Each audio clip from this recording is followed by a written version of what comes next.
Good morning विद्यार्थियों। Online क्लासों में आपका स्वागत है। विद्यार्थियों, पिछली क्लासों में हमने भारतीय राजनीतिक विचारक मनु के बारे में अध्ययन किया था। आज की क्लास में हम प्राचीन भारतीय राजनीतिक विचारक कौटिल्य के विषय में अध्ययन करेंगे। कौटिल्य के राजनीतिक विचारों का अध्ययन करेंगे।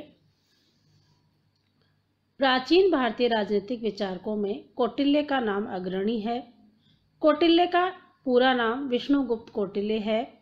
कुछ विद्वान उनका पूरा नाम विष्णुगुप्त चाणक्य भी बताते हैं। कौटिल्य के काल के समय में मतैक्य नहीं है। कैम्ब्रिज हिस्ट्री ऑफ इंडिया में कौटिल्य के अर्थशास्त्र की रचना का समय 300 ईसा पूर्व माना गया है। B.A. सोलेटोर ने कौटिल्य के काल को 400 से 300 ईसा पूर्व माना है। कौटिल्य के जन्म स्थान के संबंध में भी विद्वान एकमत नहीं है, लेकिन उसने नालंदा विश्वविद्यालय में पहले अध्ययन और फिर अध्यापन कार्य किया। चंद्रगुप्त उसका शिष्य था, जो बाद में कौटिल्य की सहायता से मगध का शासक बना और चाणक्य को अपना प्रधानमंत्री बनाया। विद्यार्थियों, इसके पीछे एक कहानी प्रचलित है, एक कथा प्रचलित है जो हमें देखने को मिलती है। ऐसा कहा जाता है कि नंद वंश का जो शासक था अंतिम महानंद, एक बार उसने शाही भोज का आयोजन किया और उसमें बड़े बड़े जो पुरोहित थे उनको आमंत्रित किया गया। उसका एक मंत्री था सटकार, जो उससे चिढ़ता था और उससे बदला लेना चाहता था। तो उसने कौटिल्य को, जो कि दिखने में कुरूप थे, बिना राजा की परमिशन के उस भोज में आमंत्रित किया। न केवल आमंत्रित किया बल्कि उनको प्रधान पुरोहित की सीट पे बैठा दिया। जब राजा दरबार में उपस्थित हुए तो उन्होंने देखा कि एक काला कलूटा पंडित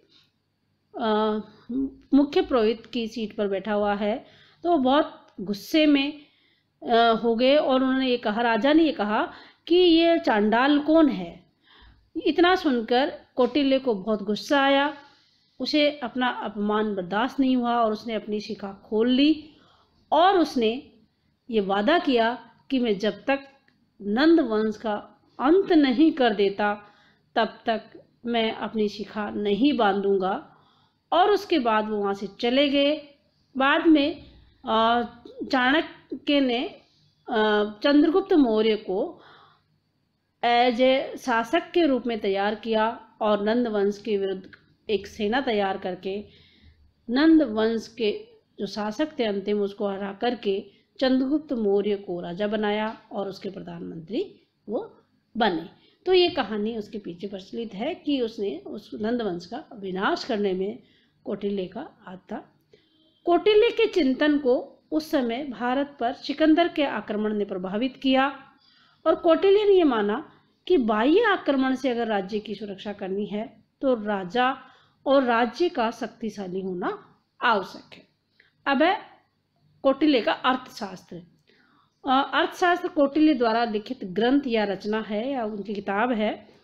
अर्थशास्त्र प्राचीन भारतीय चिंतन की नीतिशास्त्र परंपरा का प्रतिनिधि ग्रंथ है। कौटिल्य का अर्थशास्त्र वर्तमान इकोनॉमिक्स से भिन्न है। इसकी विषय वस्तु में व्यक्ति के लौकिक आचरण व उसकी उन्नति के संदर्भ अनिवार्य रूप से सम्मिलित है। मानवीय आचरण और वृत्तियों तथा लौकिक समृद्धि की प्राप्ति, संरक्षण और उसके पालन के उपायों से संबंधित शास्त्र को अर्थशास्त्र की संज्ञा दी गई है। कौटिल्य के अर्थशास्त्र में कुल 15 अधिकरण या अध्याय है, जिनमें विभिन्न विषयों का विवेचन किया गया है। इनमें प्रमुख है राज्यों से संबंधित समस्याएं, ज्ञान की शाखाएं, राज्य के प्रशासनिक विभाग, राज्य की दीवानी और फौजदारी न्यायिक प्रणाली, राज्य कर्मचारियों के अनुशासन, अधिकार व कर्तव्य, राज्य की 7 प्रकृतियां, युद्ध के नियम, सेना, राज्य के बचाव की सामान्य नीति और तात्कालीन उपाय, युद्ध नीति, आपातकाल स्थिति में शत्रु के नाश, विजेता राष्ट्र द्वारा विजित राष्ट्र के प्रति किया गया व्यवहार, विशिष्ट परिस्थिति में राज्य द्वारा बचाव के उपाय, शत्रु के नाश के लिए विषैली औषधियों, मंत्र आदि का प्रयोग। इस प्रकार कौटिल्य का जो अर्थशास्त्र है, अर्थात कौटिल्य द्वारा लिखित जो ग्रंथ है, उसमें राज्य व्यवस्था का विस्तृत विवेचन किया गया है और उसके विभिन्न पक्षों पर प्रकाश डाला गया है। अब है कौटिल्य के अनुसार राज्य की उत्पत्ति। हमने मनु में पढ़ा था कि मनु ये कहता है कि राज्य की देवी उत्पत्ति का सिद्धांत देता है और ये कहता है कि राज्य का निर्माण देवताओं के द्वारा हुआ। अब कौटिल्य इस संदर्भ में क्या कहता है, हमें देखना है। कौटिल्य के अनुसार राज्य की उत्पत्ति, कौटिल्य ने राज्य की उत्पत्ति के समझौतावादी सिद्धांत का संकेत दिया है। अर्थात देवताओं ने राज्य का निर्माण नहीं किया, बल्कि राज्य एक समझौते का परिणाम है। अर्थशास्त्र के वर्णन के अनुसार संसार में अराजकता विद्यमान रहने की स्थिति में भयंकर युद्ध और निरंतर असुरक्षा की भावना से पीड़ित होकर जन समुदाय ने मनु के समक्ष उपस्थित होकर, मनु अर्थात जो वरिष्ठ, जो प्रथम पिता माना जाता है मनु को, तो सबसे सीनियर जो व्यक्ति था या सबसे वरिष्ठ व्यक्ति था उस टाइम मनु ही था। तो मनु के समक्ष उपस्थित होकर उनसे राजपद धारण करने तथा संप्रभुता शक्ति के उपयोग के माध्यम से प्रजा के आचरण को नियंत्रित और नियमित करने की प्रार्थना की। प्रजा ने मनु को आश्वासन दिया कि इसके प्रतिफल में वह शासक के प्रति सदैव आज्ञाकारिता का भाव धारण करेगी तथा निश्चित सिद्धांतों के अनुसार अपनी आय का कुछ भाग और अर्जित संसाधनों में से निश्चित भाग कर के रूप में राजा को प्रदान करेगी।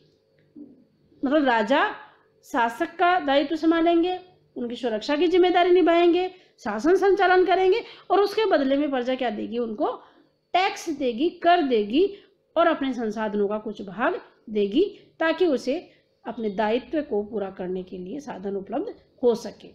इस प्रकार कौटिल्य के सिद्धांत में दो बातें निहित है। पहली, राज्य मानवीय प्रयत्नों का परिणाम है।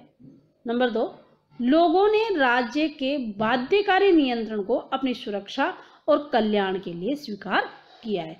अर्थात राज्य किसी देवीय शक्ति का वरदान नहीं है, बल्कि मनुष्य के प्रयत्नों से राज्य का निर्माण हुआ है।